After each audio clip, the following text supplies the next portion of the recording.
So hello everyone, we are back with the part 3 of our video series GATE Food Technology Answer Key and Solutions 2021. In this video we are going to share the solutions regarding different kind of questions observed in XLU, that is food technology from life sciences, which were different from that of XEG, that is food technology from engineering sciences. So if you haven't still watched part 1 and part 2 regarding our video series, then I would suggest you find the link below and go watch it out. So let's start with our first question. So the very first question in XLU section of food technology, which was different from XEG food technology section, was which of the following is an oligosaccharide?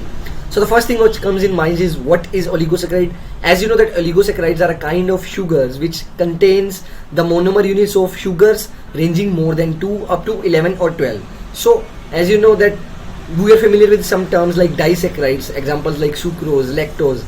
In polysaccharides, they are having more units than the units are normally more than 12, so they can be ranging up to 1000, 2000 or even more. Some common examples like starch, cellulose are also polysaccharides. So in these options, as we see, first option that is xanthan, second option that is gelatin, third option that is alginate. As you know that you are familiar with all these three terms, these are the types of gums which we normally use in different kind of food products. Okay, so what would be the right answer to this question? That is raffinose. Raffinose is a kind of oligosaccharide sugar which consists of three monomer units: one galactose, second glucose, and third fructose. So keep in mind that raffinose is a kind of oligosaccharide sugar which consists of three different kind of monomer units of sugars, that is galactose, glucose, and fructose. So with this, the right answer would be raffinose. So let's go to the next question. So the next question is difference between adsorption and desorption isotherms is known as.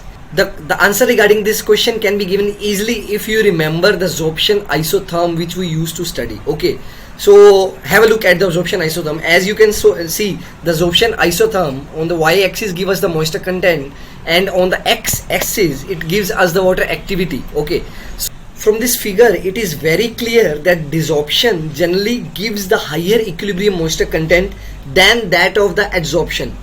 Considering a typical food product, as you know that this desorption isotherm represents a higher equilibrium moisture content than that of the adsorption isotherm if the climatic conditions remain same. It is very clear that desorption isotherm is showing a significant higher equilibrium moisture content. So the difference between that desorption and adsorption is known as hysteresis.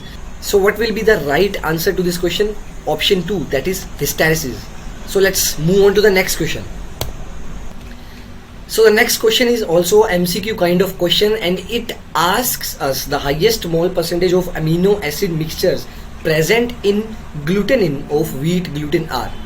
So guys, if you remember a term named as GLX, it is a term which is given to a combination of amino acids glutamine and glutamic acid, because they are not easily differentiable and are very closely related to each other, and they are the ones which are present in highest amounts in glutenin as well as in other proteins of gluten. Okay, so with this, the right answer to this question would be first option, that is A. So with this, we came to an end of our video series GATE Food Technology Solution and Answer Key 2021.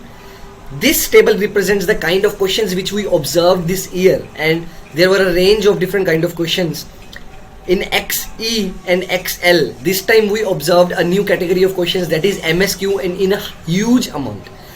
This gives us an idea that on the basis of the previous year question papers, in which we usually observed 4 to 5 match type questions, 4 to 5 NAT type questions, in this year MSQ questions were introduced. For all the newbies here, this gives us an idea that how we have to tackle the new preparation strategies, how we have to go through the concept and understand each and every question completely, so that we know the answer regarding each and every option. Also keeping in mind, we know that every year food technology section has some kind of questions which are out of the box. They are not much introduced in our BTech syllabus, but we have to tackle these problems in a different way by choosing the right options between them. So from this year onwards, as MSQ kind of questions will be there, we have to tackle these kind of questions with the kind of good preparation strategy when we know each and every option thoroughly. So this was all about today. Thank you so much for watching. We hope you will get great scores in GATE exam. Please do follow us on our social media handles and please subscribe the channel below and press the bell icon for further notifications. Thank you.